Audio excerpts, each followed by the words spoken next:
Good evening everyone. My self doctor Rohit Agrawal. मैं retina UV and ROV specialist हूँ रोहित आया hospital Indore में। आज हम लोग बात करेंगे why retinal evaluation is important for everyone. तो पहले हम ये समझते हैं कि रेटिना क्या होता है। तो रेटिना हमारे आँख का ऐसा पार्ट है जिससे कि आँखों का सारा जो अपनी इमेज जो भी हम इमेज देखते हैं आँखों से वो रेटिना पे फॉर्म होती है और फिर रेटिना से वो पीछे ब्रेन तक जाती है, जिसे हम पर्दा बोलते हैं, आँखों का पर्दा, वो रेटिना कहलाता है। तो अगर अपन आँखों की बात करें तो हम आँखों को एक कैमरे से कंपेयर कर सकते हैं। जैसे जो कैमरे में जो सेंसर होता है उसी तरह अपने आँखों में रेटिना होता है। जैसे कैमरे में इमेज फॉर्म होने के लिए सेंसर ज़रूरी है, बिना सेंसर के या बिना फिल्म के हम इमेज कैमरे में कैप्चर नहीं कर सकते, वैसे आँखों में कोई भी इमेज फॉर्म होने के लिए रेटिना की ज़रूरत पड़ती है। मेरे पास यहाँ पे एक आई का मॉडल है। ये हमारे आई के अलग अलग पार्ट्स होते हैं। अपना सामने जो हम देखते हैं ट्रांसपेरेंट पार्ट, इसको कॉर्निया बोलते हैं। उसके पीछे ब्राउन पार्ट है जो अलग अलग कलर की आईज हमें देखने को मिलती है, वो आयरिस के कारण होती है। उसके बाद अपना लेंस आता है, इस जगह पे लेंस रहता है। उसके बाद अपना यहाँ पे एक जेल होता है जिसको हम विट्रस जेल बोलते हैं, इधर एक जेली होती है। उसके पीछे वाला जो है आपके ब्लड वेसल्स बनी हुई दिख रही है, ये वाला पार्ट होता है रेटिना। तो ये वाला इधर इस लेयर में जो भी इमेजेस बनती है वो यहाँ से नर्व के थ्रू ब्रेन तक जाती है, ऑप्टिक नर्व के थ्रू। ये एक नर्व होती है जो आंखों से निकल के ब्रेन तक जाती है और वहाँ पे हमारी इमेज हमें दिखना चालू होती है फिर। तो अब रेटिना एग्जामिनेशन किस पेशेंट्स के लिए ज़रूरी होता है। तो अगर किसी को माइनस का नंबर ज़्यादा है, जैसे मायोपिक है अगर कोई पेशेंट, तो उसके लिए रेटिनल एग्जामिनेशन ज़रूरी होता है। वो क्यों ज़रूरी है? क्योंकि मायोपिया में जो हमारा आई बॉल होता है उसका साइज़ ऐसे एंटीरियर पोस्टीरियर मतलब साइज़ होता है वो बढ़ जाता है। साइज़ बढ़ने के कारण अपन किसी भी चीज़ को अगर खींचेंगे तो वो थिन हो जाती है। जैसे अपन अगर रबर बैंड को खींचा तो पतला हो जाता है, उसी तरह से अगर हम आई बॉल का साइज़ जब बढ़ता है तो ये रेटिना जो है थिन हो जाता है। थिन होने के कारण इसमें जगह जगह पर डिजेनरेशन या छोटे छोटे होल्स डेवलप हो सकते हैं। जो रेटिना को वीक करते हैं। उस वीकनेस के कारण कभी भी अपने रेटिना में डिटैचमेंट हो सकता है, मतलब यहाँ जो जेली है, इधर जो जेली और जो फ्लूइड होता है उस होल के थ्रू पीछे जा सकता है और रेटिना को डिटैच कर सकता है। तो इसलिए हमें ईयरली एटलीस्ट वंस जिनको माइनस का नंबर होता है उन्हें एक बार अपना रेटिना चेक करवाना ज़रूरी होता है। दूसरा, जब भी ऐसे अगर कोई डिजनरेशन हमें मिलते हैं माइनस का नंबर जैसे मायोपिक पेशेंट्स में, तो उसको हम लेज़र से ट्रीट कर सकते हैं। लेज़र से हम उसके चारों तरफ एक बॉर्डर बना देते हैं ताकि वहाँ पे वो टाइटली चिपक जाए। जैसे अपन वेल्डिंग करते हैं उस तरह से ये लेज़र होता है। तो वेल्डिंग से हम लोहे को चिपकाते हैं, हम इस लेज़र से रेटिना को चिपकाते हैं। तो अगर कहीं पे होल है या डिजनरेशन है तो उसके चारों तरफ एक वॉल बना देते हैं और वो वॉल लेज़र से बना के उसको टाइटली चिपक जाती है। तो हमारी जो वीकनेस होती है रेटिना में वो ठीक हो जाती है। दूसरा, जो पेशेंट्स डायबिटिक होते हैं या हाइपरटेंसिव होते हैं उनमें बहुत बार हाय सिद्धार्थ, बहुत बार डायबिटिक और हाइपरटेंसिव पेशेंट्स में पीछे जो ब्लड वेसल्स होती है, जो अपना रेटिना है उसमें कुछ ब्लड की नलियाँ होती हैं, उसमें लीकेज चालू हो जाता है डायबिटीज़ और हाइपरटेंशन के कारण। तो वो पेशेंट्स में हमें रेटिना चेकअप ज़रूरी होता है। बहुत बार ये जब लीकेज चालू होता है तो पेशेंट को अर्ली स्टेजेस में पता नहीं चलता है। तो वैसे पेशेंट्स में अगर वो रेगुलर रेटिना एग्जामिनेशन कराते हैं तो कुछ भी अगर रेटिनोपैथी स्टार्ट होती है डायबिटिक या ब्लड प्रेशर के कारण, तो हम अर्ली स्टेज पे, जितना अर्ली स्टेज पे पकड़ेंगे उतना पेशेंट का हम विजन बचा सकते हैं। तो एटलीस्ट अगर कोई डायबिटिक है तो at the time of diagnosis he at least उस समय उसको एक रेटिना चेकअप कराना ज़रूरी है। और उसके बाद हर साल में एक बार, डायबिटिक या हाइपरटेंसिव है तो भी। एक और इंडिकेशन ये भी है, अगर कुछ लोगों को आर्थराइटिस होती है तो आर्थराइटिस वाले पेशेंट्स को HCQ करके एक टैबलेट होती है, हाइड्रोक्सीक्लोरोक्विन, वो पेशेंट्स को भी रेटिना एग्जामिनेशन ज़रूरी होता है, क्योंकि हाइड्रोक्सीक्लोरोक्विन लंबे समय तक ज़्यादा डोज में लेने से रेटिना में टॉक्सिसिटी होती है। तो वैसे पेशेंट्स के लिए भी रेटिनल एग्जामिनेशन एटलीस्ट साल में एक बार ज़रूरी है। अगर किसी पेशेंट को एग्जामिनेशन के टाइम पे कोई रेटिनोपैथी डिटेक्ट होती है और अगर वो उसके लिए कोई एक्टिव ट्रीटमेंट की ज़रूरत नहीं होती, फिर भी उस पेशेंट को हर 6 महीने में एक बार रेटिनल एग्जामिनेशन करवा लेना चाहिए। दूसरा, कुछ पेशेंट्स ऐसे होते हैं जिन्हें रात के समय देखने में प्रॉब्लम होती है, जिसको हम नाइट ब्लाइंडनेस बोलते हैं। तो वो पेशेंट्स को भी रेटिनल एग्जामिनेशन की ज़रूरत होती है। वो ज़्यादातर बाय बर्थ रेटिनल डिस्ट्रॉफी रहता है, तो उन पेशेंट्स के लिए हम पहले से प्रोग्नोसिस डिसाइड कर सकते हैं। तो उन लोगों के लिए भी रेटिनल एग्जामिनेशन ज़रूरी होता है। अब जब भी कोई पेशेंट हमारे पास आता है तो रेटिनल एग्जामिनेशन में एक पर्टिकुलर टाइम है। जैसे मान लीजिए करीब अगर रेटिनल एग्जामिनेशन की ज़रूरत है तो करीब 40 मिनट्स के आसपास का समय पेशेंट को लगता है। 20 मिनट्स टू 40 मिनट्स लगते हैं डायलेट होने में। जैसे ये जो हमारी आई बॉल है, इसमें अगर आप देखेंगे तो ये छोटा सा एक अपर्चर होता है। इस अपर्चर के थ्रू हम पूरा रेटिना नहीं देख सकते, तो इसलिए इस अपर्चर को हमें बड़ा करने की ज़रूरत होती है। तो हम ड्रॉप्स डाल के इसको डायलेट करते हैं ताकि साइज़ में बढ़ जाए और फिर हम पूरा रेटिना चेक कर सकें। तो इस डायलेटेशन में जो टाइम लगता है वो करीब आधे घंटे से 40 मिनट तक का होता है, जिसमें हम ड्रॉप्स डाल के इसको डायलेट करते हैं और रेटिना का पूरा एग्जामिनेशन करते हैं।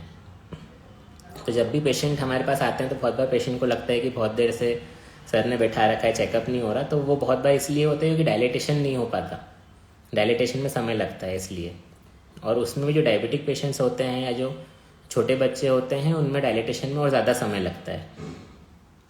तो ये एक रीज़न होता है, थोड़ा जो वेटिंग टाइम ज़्यादा हो जाता है पेशेंट्स का रेटिना क्लिनिक में, वो इसलिए होता है क्योंकि डायलेटेशन का समय थोड़ा सा ज़्यादा लगता है। अगर किसी कुछ क्वेश्चंस है तो, कुछ क्वेरीज हैं तो वो पूछ सकते हैं।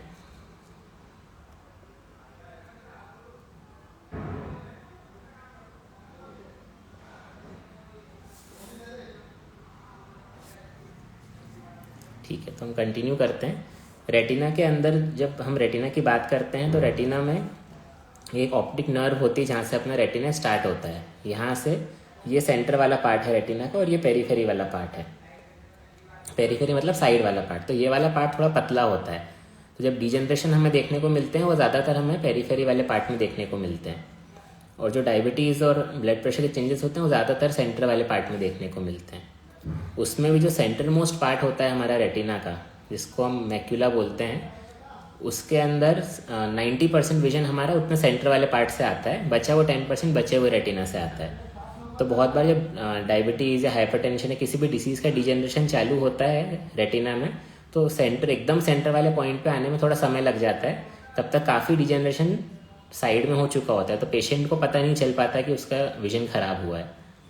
तो इसलिए जब हम रेगुलर रेटिना एग्जामिनेशन बोलते हैं, वो इसलिए बोलते हैं ताकि कुछ अगर स्टार्ट हुआ है डिजेनरेशन तो हमें उसको उसी समय हम उसे रोक सकें। ओके, कुछ क्वेश्चंस हैं। इस diabetic retinopathy a serious I issue?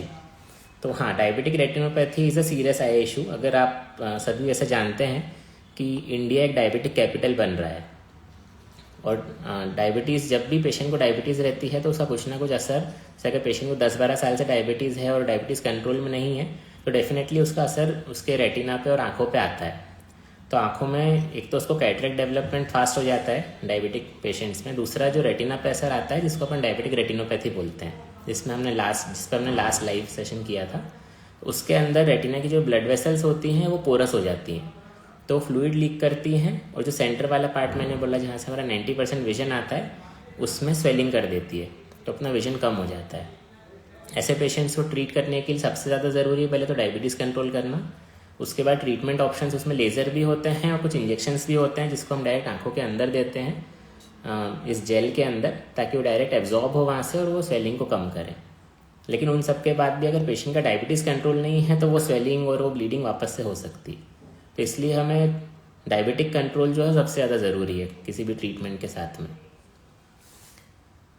What makes the retina so important in overall I function?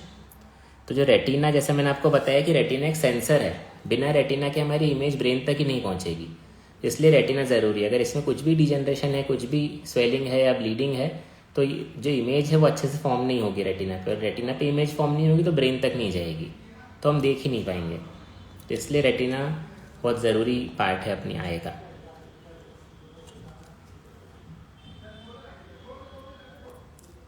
Please let us know some everyday tips for retina care. So retina care के जो main tips वो ये हैं कि हमें एक regular retina checkup कराना चाहिए, एटलीस्ट साल में एक बार।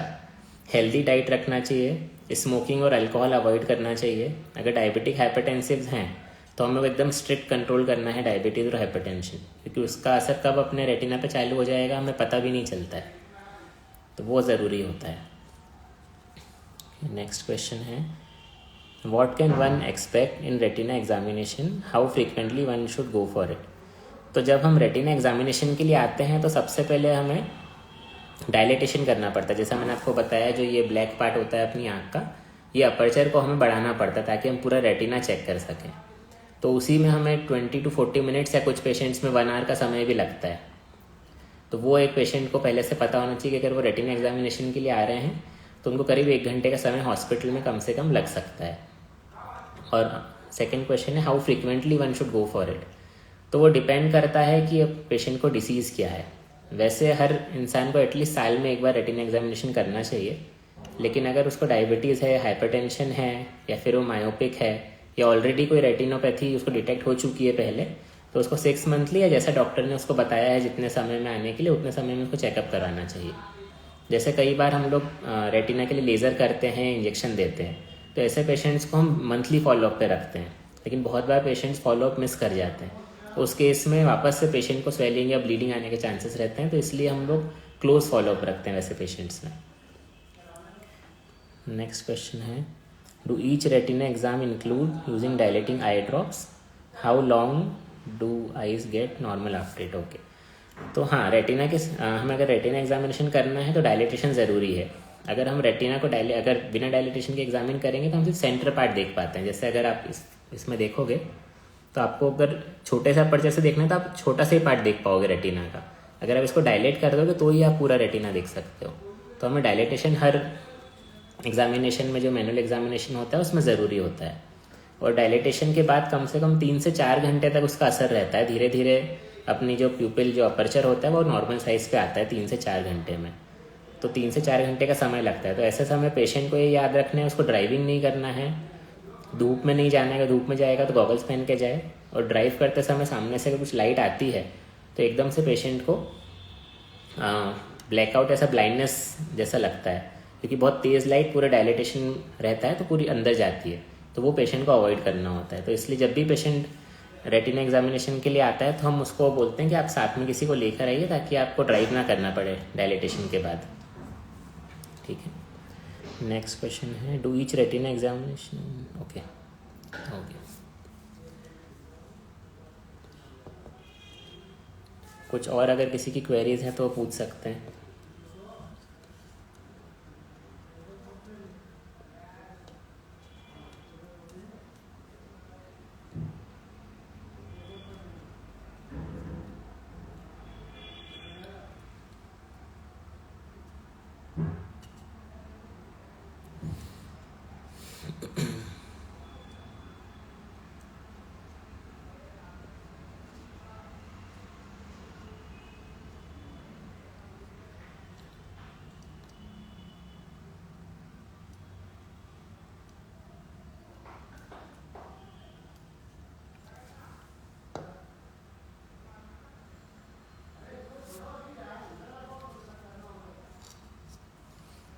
ठीक है, तो फिर हमें सेशन एंड करते हैं।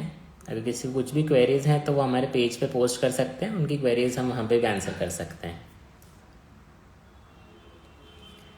Thank you everyone for attending the live. अच्छा, एक क्वेश्चन और है सर हमको। ओके, सो एक क्वेश्चन है, पेशेंट को 2-3 घंटे अगर फ़ोन चलाते हैं तो हेड प्रॉब्लम और साथ में आई प्रॉब्लम स्टार्ट हो जाती है। तो ये जो प्रॉब्लम है ज़्यादा डिजिटल स्ट्रेन की प्रॉब्लम होती है।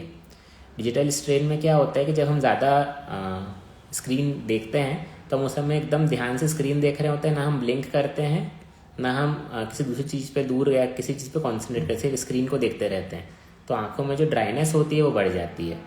जब भी हम ब्लिंक करते हैं तो आँखों के ऊपर एक लेयर, टीयर फिल्म की एक लेयर चढ़ जाती है, तो वो ड्राइनेस को अवॉइड करती है। लेकिन हम स्क्रीन यूज़ करते समय लगातार स्क्रीन को ही देखते रहते हैं तो आंखें हमारी ड्राई होने लग जाती है, जिस कारण से हमें डिजिटल स्ट्रेन आता है। प्लस जो अपनी आंखों की जो मसल्स होती है अंदर, वो पास की चीज़ों को देखने के लिए कॉन्स्ट्रिक्टेड फॉर्म में रहती हैं। तो जब हम स्क्रीन देखते हैं तो कॉन्स्ट्रिक्टेड रहती है मसल्स, तो लगातार कॉन्स्ट्रिक्शन के कारण हमें वो फटीक महसूस होता है, जो हमें पेन या फटीक लगता है वो उस कारण से होता है। तो इसके लिए सबसे अच्छा जो उपाय होता है वो होता है 20-20-20 रूल होता है, जिसमें हमें हर 20 मिनट्स में 20 सेकेंड का ब्रेक लेना है, 20 फीट्स दूर देखना है। तो उसमें हमारे 20 फीट्स हम दूर देख रहे हैं उस हमें ब्लिंक भी करना है, 20 फीट्स दूर फोकस भी करना है। तो उससे जो हमारी मसल्स होती हैं वो भी रिलैक्स हो जाती हैं, प्लस हम ब्लिंक करते हैं तो जो ड्राइनेस है वो भी कम हो जाती है। इसके साथ में अपन कोई भी एक लुब्रिकेटिंग ड्रॉप साथ में ऐड कर सकते हैं, तो वो हमें थोड़ा सा और हेल्प करती है। अगर फ़ोन से ही पढ़ना होता है तो भी हम जब भी फ़ोन पढ़ भी रहे हैं तो हम 20 मिनट्स में, जैसा मैंने बताया, वो ब्रेक लेकर ये मेथड फॉलो करोगे तो आपको इजी हो जाएगा, जो स्ट्रेन है काफ़ी कम हो जाएगा।